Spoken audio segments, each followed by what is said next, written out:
તો કેમ છો મારા કલેજાઓ? તો આજના એક નવા વ્લોગમાં તમારું બધાનું સ્વાગત છે। આજે મિશન પોલીસનો છે 17મો દિવસ, મતલબ કે મારા કલેજાઓ 17 દિવસથી કન્ટિન્યુ આપણે કેવું કે તૈયારી કરી રહ્યા છે પોતાના હેબિટ ટ્રેકર પ્રમાણે। અને મારા કલેજાઓ અત્યારે કેવું કે નહીં ધોઈને હું આવી ગયો છું ધાબા ઉપર, કેમ કે કાલે આપણે 1600 મીટર રનિંગ કરી હતું, એના કારણે આજે રનિંગ કરવાની ઈચ્છા છે નહીં। તો અત્યારે ખાલી નોર્મલી એક્સરસાઇઝ કરવાની છે અને વ્યાયામ કરવાનો છે અને યોગ કરવાનો છે। તો ચાલો મારા કલેજાઓ ફટાફટ શરૂ કરી દઈએ।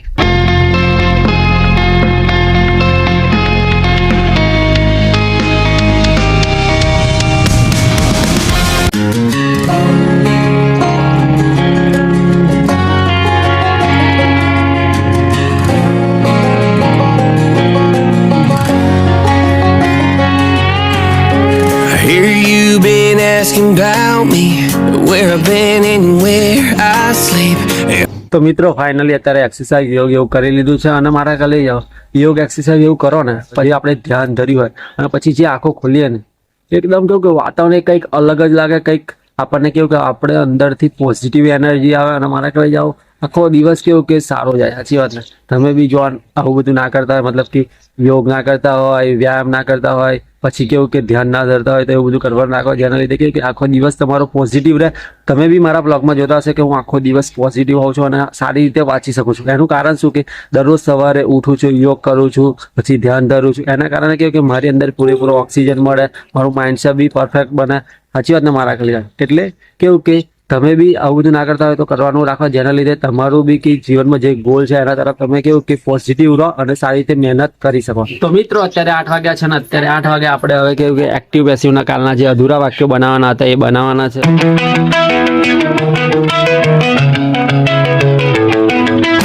તો મિત્રો ફાઇનલી વાક્યો બનાવી દીધા છે અને મારા કલેજાઓ ચાલો હવે વિડીયો જોઈને લેક્ચર જોઈને આપણે ચેક કરવાના છે કે કેટલા સાચા પડે છે અને કેટલા ખોટા પડે છે। તો મિત્રો ફાઇનલી અત્યારે ચેક કરી લીધું છે અને મોસ્ટ ઓફ બધા પ્રશ્નો સાચા પડ્યા છે, પરંતુ અહીંયા એક આપણે ભૂલ કરી હતી। અહીંયા જો મેડની જગ્યાએ શું આવે? મેકિંગ આવે। આ એકલી એક ભૂલ થઈ હતી, આ 3 ને 3માં ભૂલ થઈ હતી, કેમ કે જો ચાલુ પૂર્ણ વર્તમાન હોય એટલે મારા કલેજાઓ આઈએનજી વાળું જે રૂપ આવે એ આવે। અહીંયા નીચે બી આઈએનજી વાળું રૂપ જ મેં મૂક્યું છે, પરંતુ અહીંયા કેવું કે થોડી ઉતાવળમાં ભૂલ થઈ જાય મારા કલેજાઓ, એટલે આવી ભૂલોને આપણે સુધારવાની છે। તો મિત્રો અત્યારે 10 વાગ્યા છે ને અત્યારે હવે આપણે ગુજરાતી સાંસ્કૃતિક વારસાનો મતલબ કે જીકેનું જે આપણે વાંચતા હતા એમાંથી મારા કલેજાઓ ઓનલાઈનર પ્રશ્નો કેટલા 419 જેટલા વાંચ્યા હતા અને બીજા આગળના અત્યારે વાંચવાના છે। તો ચાલો 2 કલાક આવે જીકે કરી લઈએ।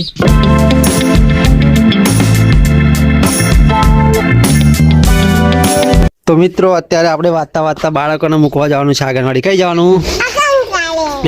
ડોટો। તો મિત્રો ફાઇનલી અત્યારે 2 કલાક જીકે વાંચી લીધું છે અને 350 જેટલા ઓનલાઈન પ્રશ્નો વાંચ્યા છે અને 750 આપણે પહોંચી ગયા છે। તો ચાલો મારા કલેજાઓ હવે થોડું ફ્રેશ થઈ જઈએ, ખાઈ લઈએ અને પછી પાછી આગળનું શેડ્યુલ શરૂ કરીએ। તો મિત્રો અત્યારે આપણે પીવાની છે કોફી। તો મિત્રો અત્યારે વાગ્યા છે 3:30 ને અત્યારે હવે આપણે ગુજરાતી વ્યાકરણનો લેક્ચર જોવાનો છે। તો ચાલો ફટાફટ જોઈ લઈએ। તો મિત્રો અત્યારે આપણે ગુજરાતી વ્યાકરણમાં વિભક્તિ વાળું ચેપ્ટર જોયું છે અને મારા કલેજાઓ 8 વિભક્તિ છે અને 8 નું કેવું કે લખી દીધું છે અને મારા કલેજાઓ અત્યારે પૂરું કેવું કે સમજણ સાથે અને એક્ઝામ્પલ સાથે કર્તા વિભક્તિ, પછી કર્મ વિભક્તિ, પછી કરણ વિભક્તિ અને સંપ્રદાય વિભક્તિનું ભણ્યા છે અને હવે 4 વિભક્તિ બાકી છે, એ કાલે હવે લેક્ચર જોવાનો છે। તો ચાલો મારા કલે જાઓ। તો મિત્રો અત્યારે 5 વાગ્યા છે અને અત્યારે હવે આપણે બંધારણનું વાંચવાનું છે અને બંધારણમાં મારા કલે જાઓ આપણે કેવું કે અનુચ્છેદ વાંચવાના છે। આગળનું તો આપણે વાંચ્યું હતું, હવે જે અનુચ્છેદ આપણે છે જે નોટ્સ બનાવેલી છે એમાંથી બધા અનુચ્છેદ વાંચવાના છે। તો ચાલો મારા કલે જાઓ મસ્ત હવે રિવિઝન કરી લઈએ આપણે।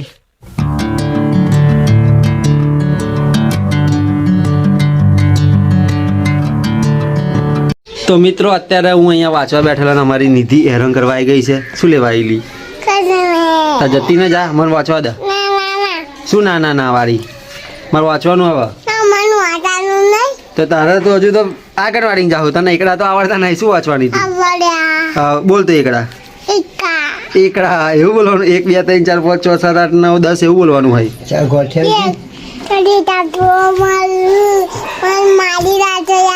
ચાલ માહિર આવી ગયો, માહિર તો પાછળ હે ત્યાં ચુકાતું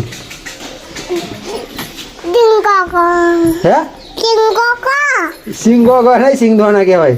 તો મિત્રો અત્યારે આપણે કેવું કે અનુચ્છેદ ચાલુ કર્યા હતા અને 1 થી 51 સુધીના જે મુખ્ય અનુચ્છેદ હતા એ બધા લખી દીધા છે અને હવે રાજ્યપાલથી મારા કલે જાઓ બાકી છે, એ હવે કાલે વાંચીશું। તો ચાલો મારા કલેજ આવે થોડું ફ્રેશ થઈ જાય ને પછી ગણિતનો લેક્ચર જોવાનો છે, કેમ કે ગણિતની આપણે પ્રેક્ટિસ કરવાની છે. સાચી વાત નથી? ચાલો તો મિત્રો ફાઇનલી અત્યારે આપણે ગણિતમાં લેક્ચર જોઈ લીધો છે અને ગણિતમાં મારા કલેજ આવે હેમંત સરનો મેગા લેક્ચર જે પોલીસ કોન્સ્ટેબલની તૈયારી માટે મૂક્યો હતો, મતલબ કે કેવું કે રિવિઝન માટેનો જે ગણિતનો મેગા લેક્ચર મૂક્યો હતો એમાંથી આપણે રિવિઝન કરી દીધું છે અને અત્યારે વર્ગમૂળનું ચેપ્ટર જોયું છે. તો મિત્રો ઘણા બધા જણના કેવું કે કમેન્ટ આવતા હતા કે હજુ તો મારો દિયર ભરતીનો ઠેકાણો નહીં, ત્યાં તો યાર ભરતીની તૈયારી ચાલુ કરી દીધી, મતલબ કે મિશન ચાલુ કરી દીધું, મિશન પોલીસ. પરંતુ મારા કલેજ આવો જો બજારમાં ચર્ચા ચાલી રહી છે કે ભરતી આવવાની છે, એટલે પછી આપણે એવું ના વિચારવા બેહાય કે હવે ભરતી આવે પછી આપણે તૈયારી કરીએ. આપણે થોડું એડવાન્સ રહેવું પડે, 2 કદમ આગળ રહેવું પડે, તો જ મેર પડે ખાખી પાકી કરવાનો. સાચી વાત ને? એટલે ઘણા બધા મિત્રો છે એ અમને કેવું કે આ વખતે સારું રિઝલ્ટ નહીં આવ્યું તો અત્યારથી તૈયારી ચાલુ કરી જ દીધી છે. અને વેબ સંકુલવાળાએ અને ઘણા બધા કેવું કે જે સંસ્થાઓ છે એમને કેવું કે પીએસઆઈ કોન્સ્ટેબલના નવા કોર્સ બી લાવી દીધા છે. બોલો, કેમ કે મારા કલેજ એમને ખબર જ છે કે આવનારા સમયમાં ભરતી આવવાની ને આવવાની જ છે.